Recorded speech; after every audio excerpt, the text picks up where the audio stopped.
Turning now to the Gulf situation, which we just talked about with Dr. Trita Parsi. The entire region in flame and also deeply afraid of what it means if they run out of interceptors. We did want to start, though, with this extraordinary accusation by Tucker Carlson reporting that there were Mossad plots and agents arrested by 2 different Gulf countries trying to foment terror and chaos in these countries. Let's take a listen. It really, really hurts these countries. And Israel wanted to hurt these countries. That's the point. Wanted to hurt these countries. Wanted to sow chaos and disorder because they are rivals of Israel. So it's probably not, hasn't been reported, but it's a fact that last night in Qatar and Saudi Arabia, authorities arrested Mossad agents planning on committing bombings in those countries. Now, that's weird. That doesn't make any sense. Why would the Israelis be committing bombings in 2 Gulf countries, which are also being attacked by Iran? Aren't they on the same side? No. Israel wants to hurt Iran and Qatar and UAE and Saudi and Bahrain and Oman and Kuwait. Extraordinary claim there by Tucker Carlson, and obviously highlighting the bigger strategic picture that we kicked off our entire show is this is Israel's war. There's really not a whole lot in here for the United States. We've depleted our interceptor stockpile. We've now made a mockery of all of these Gulf countries. Do you know how many billions of dollars these Gulf countries have spent on U.S. I mean, it's probably hundreds of billions if you total all of it together, where they're like, look, we buy all your weapons. You get to keep our, your bases here to support the war in Iraq. We get to have a literal monarchy. And it's all cool. And we have a ton of oil and you buy it. That's it. So it's security in exchange for monarchy. Everybody's kind of done a handshake deal around that. That's all being blown up, their entire vision before the world. Let's go ahead and put some of this VO that we have up here on the screen. In each of these cases, we're showing you the region is literally in flames. So you've got Tel Aviv in the middle of last night. This is all just from last night. You've got missiles that are flying around the screen. You can see some of the interceptors that come, but multiple interceptors that they're having to fire. This one was in Doha, Qatar. I mean, this is genuinely shocking. Like, it's crazy. Look at the amount of interceptors and all that are being fired up into the sky to intercept either drones or missiles that are coming in towards them. These people have never seen anything like this. This was video, which was actually on the border of Saudi Arabia and of Bahrain, where as riots continue to break out in Bahrain, which has a large Shia population, which you can see in front of you, Saudi Arabia is having to dispatch some security forces potentially to try and crush those riots, just like they did in the middle of the Arab Spring. So your foundation of their society is now in question. From Bahrain, which is the home of the Fifth Fleet, tens of thousands of Americans. Kuwait, of course, their long security relationship with the U.S. Iraq this morning, which, you know, somewhat allegedly was our protectorate, or kind of was whenever we invaded and occupied it for, I don't know, like 20 years, just had to shut down their largest oil field. Saudi Arabia this morning, the U.S. Embassy in Saudi Arabia issuing a explicit notice that they have incoming missile and UAV attacks on Dhahran. If you don't know what Dhahran is, the home of the Saudi Aramco compound and of the largest oil facility in the world. In addition, we had the Saudi embassy, or the U.S. embassy in Riyadh was hit by a drone yesterday, and apparently the roof was caved in. 3 different drone attacks that hit the U.S. I mean, do you know how insane? A single attack on a U.S. embassy is an international story. The U.S. embassy in Riyadh has now been hit. The U.S. embassy in Baghdad was basically under siege for 2 days straight. You've got now confirmed reports. We were careful when we talked about this yesterday. The United States military is now confirming via Reuters that Marines fired on people in Pakistan. I'm sure that's going to go over well. That's going to go over real well in Pakistan, isn't it? Pakistani protesters killed by American Marines in the middle of a consulate in a massive protest where people are shooting at each other. This is full-blown chaos all over the entire world. And then bigger, what really belies all of this is this story. Let's put B3 up here on the screen. The UAE and Qatar are urging allies to help Trump find an off-ramp, and largely interceptor stocks. Front page of the Wall Street Journal, literally this morning, is about the number of interceptors that these countries are firing. They're just think about the math here. $4 million Patriot against a $20,000 drone. They say that they might be done in a matter of a week, perhaps days. And then what the hell is going to happen to the Burj Khalifa or the Queen Elizabeth Hotel or in Doha? I mean, the all of these famous hotels. What did Professor Zhang say yesterday? Water desalination plants, the dams, which are all over the country for water supply. What about Qatar LNG is already done? Qatar LNG announced this morning they're shutting down all downstream production, not just LNG production of everything that's happening. The Iraq oil field is down. The Saudi Aramco is basically notifying its suppliers that they're going to have to pick up from somewhere else to avoid the Straits of Hormuz. The disruption across the Gulf, it will take them years to recover from this, structurally, militarily. Absolutely. What are they going to do? And then brand-wise, oh my God, you've got probably 1 million plus, maybe 2 million Americans who are now stranded all across the entire Gulf.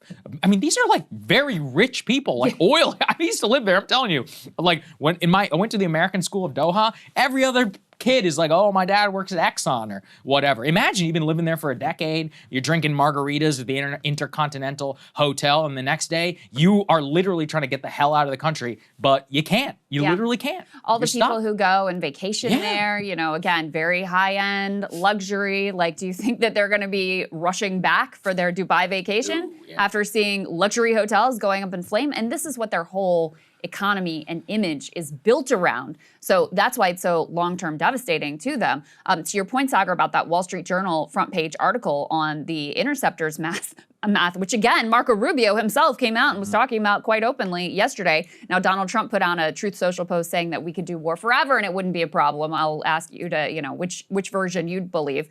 But in any case, they quote this expert who says, the intensity of interceptor usage that we have seen over the last couple of days cannot be maintained for more than another week, probably a couple of days at most.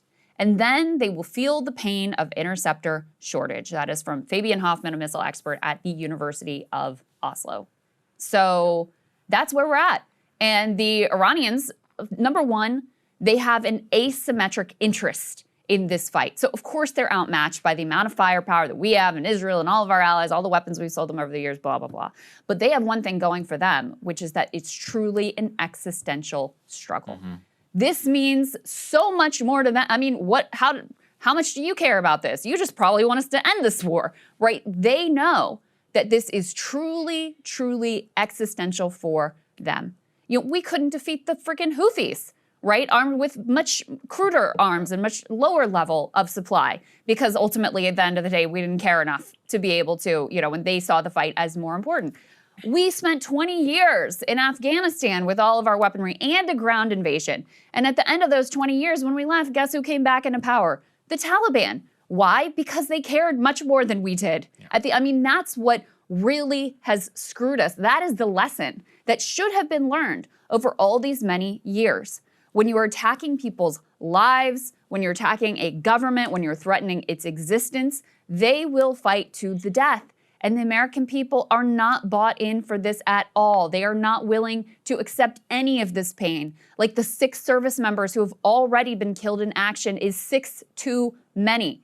No one, virtually no one outside of this small area and some, people in the Iranian diaspora here are really excited and enthused and motivated to suffer in any sort of way for this. And yet we can already see, Dr. Parsi said it, it is already spiraled out of control. And to go back to Israel's motivation here with allegedly sending Mossad agents in to, commit terror attacks, which, it's not confirmed, but I certainly don't put it past them.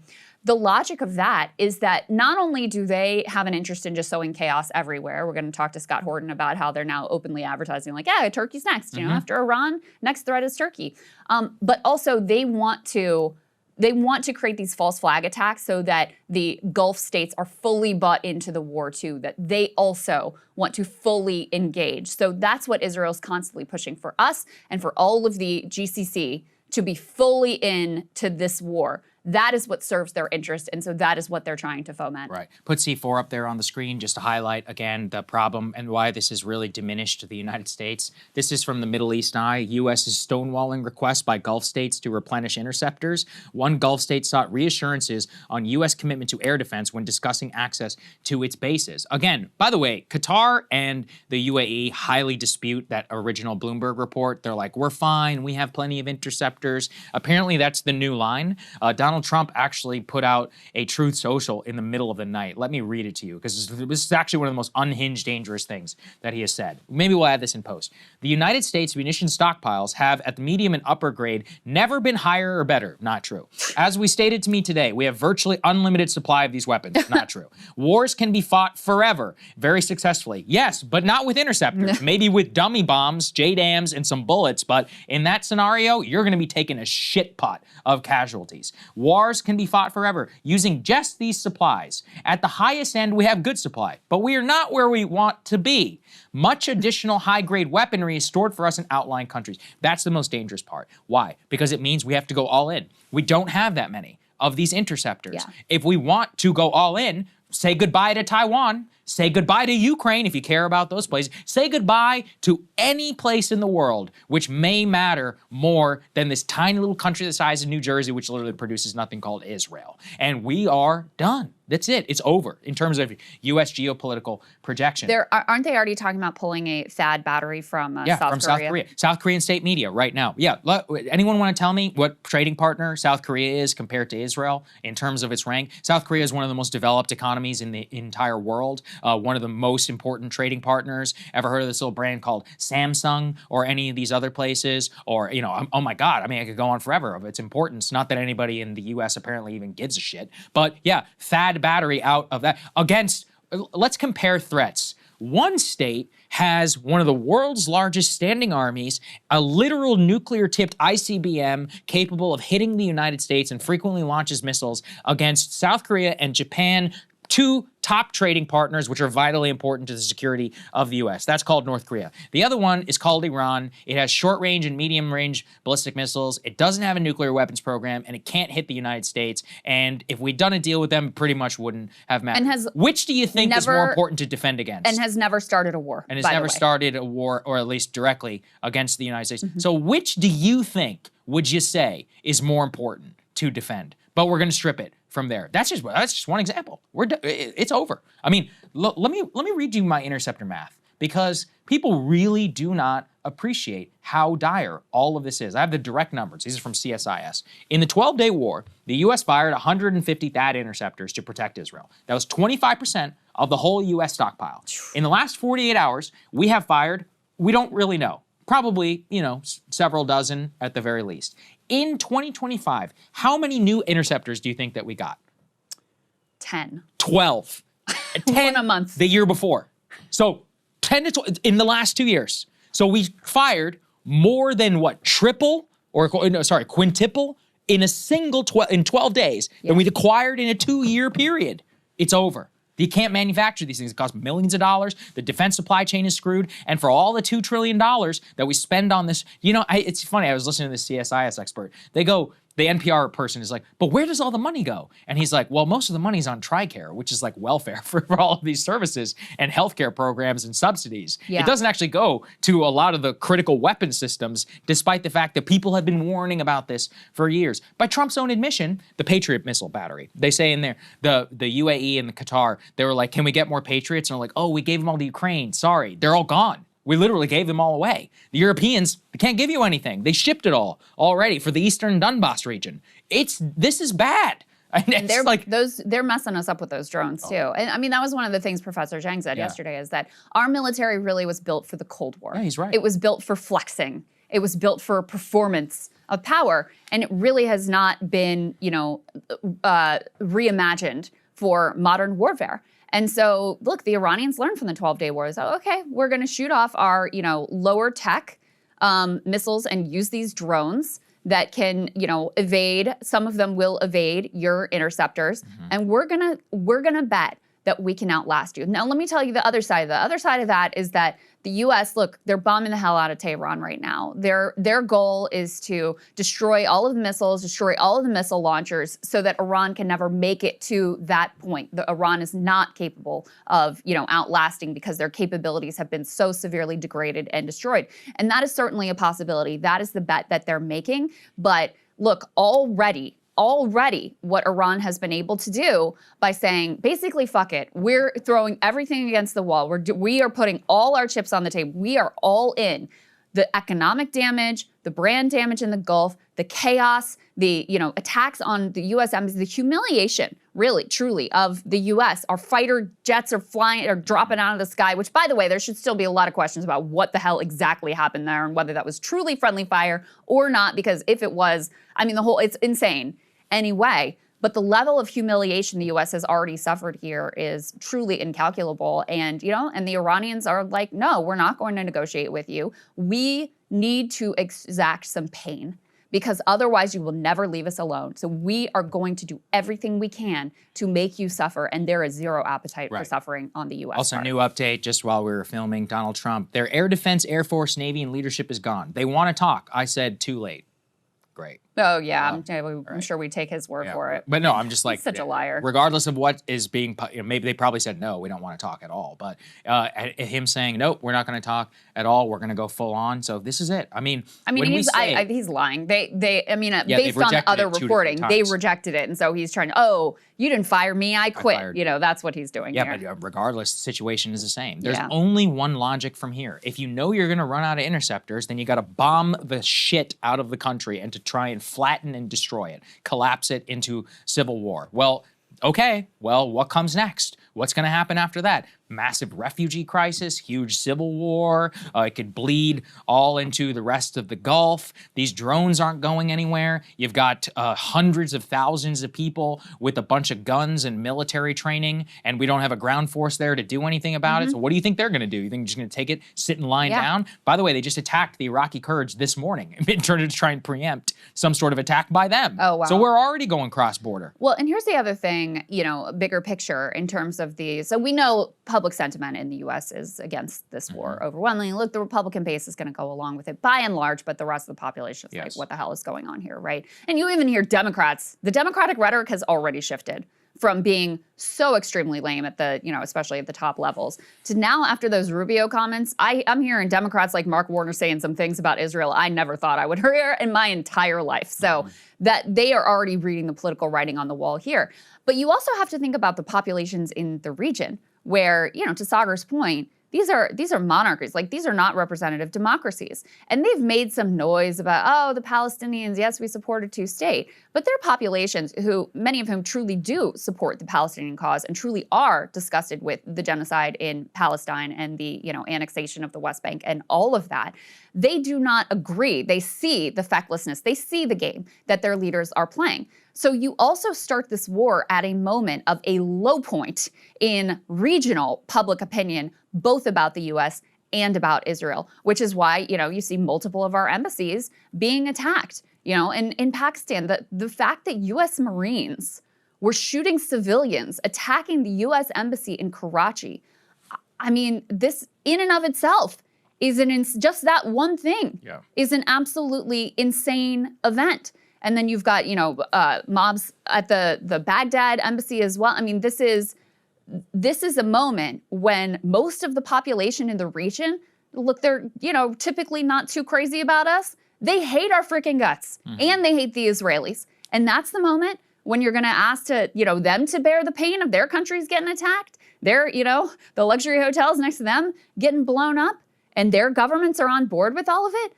You're going to have some, local, and we're already seeing that in Bahrain, which is why the riots there are very significant development. That's going to be the first one to fall because they have the Shia population. But the rest of them, I mean, look, there is a serious social contract, right? You have no rights, literally whatsoever, but you're going to be rich. But those riches come from oil, natural gas, being this global playground, right? All of these Indian laborers. I mean, how many of them are going to stick around? Like, money is worth it up to a point before you think you're going to die. And then if you have enough money, do they have enough money to continue paying them? I think I mentioned earlier, the U.S. Embassy in Riyadh is issuing this imminent threat of a missile attack over Dhahran, which is the seat of Saudi Aramco. This is the lifeblood of these places. The money is the only thing that flattens out all of the tensions in these people's societies. If it dries up by even 30%, it's catastrophe for these economies. Iraq has shut down oil production at the world's second largest oil field, which produces 1.5 million barrels of oil per day amid escalating military activity. Yes. And the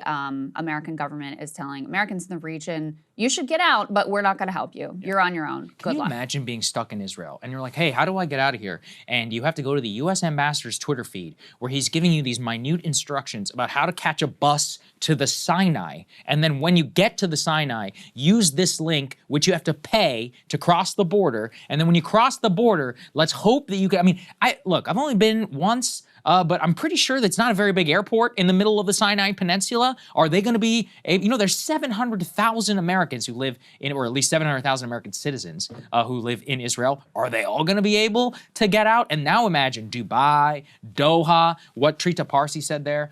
Do we have that story about the Dubai? Financial Times Yeah, let's put that one up there, C5, up there on the screen. Half of Dubai is booking. Expats are driving to Oman and Saudi Arabia to trying to find flights. I said yesterday, the going rate for a PJ out of Saudi Arabia right now is $350,000 for a single flight to be able to get out of the country. Trump's podcast advisor, Alex Brusewitz, from the campaign, he got stuck in the Gulf, and he apparently had to talk with a bunch of friends, including like TikTok influencers or whatever, to charter a PJ to Greece to be able to get. That's the only way out. Is you have to be able to get a private jet. That's it. And I bet you the premium is unbelievable. So unless you don't have that kind of money, you're stuck.